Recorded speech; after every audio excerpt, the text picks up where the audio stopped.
Nakuha yan sa isang lamay sa Barangay Umanday, Bugalyon, Pangasinan. Isang lalaki ang nananaksak gamit ang tari ng panabong na manok. Namatay ang kanyang biktima. Kwento ng anak ng biktima, magkasama ang kanyang ama at ang suspect sa isang sabungan kung saan sila nanalo sa pustahan. Pagkatapos, nagpunta sila sa lamay para muling magsugal pero natalo ang dalawa.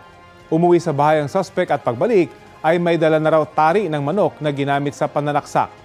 Ayon sa Bugalyon Police, nakainom ang dalawa nang magkaroon sila ng pagtatalo. Sinampahan na ng reklamong homicide ang suspect na pansamantalang nakalaya matapos magpiyansa.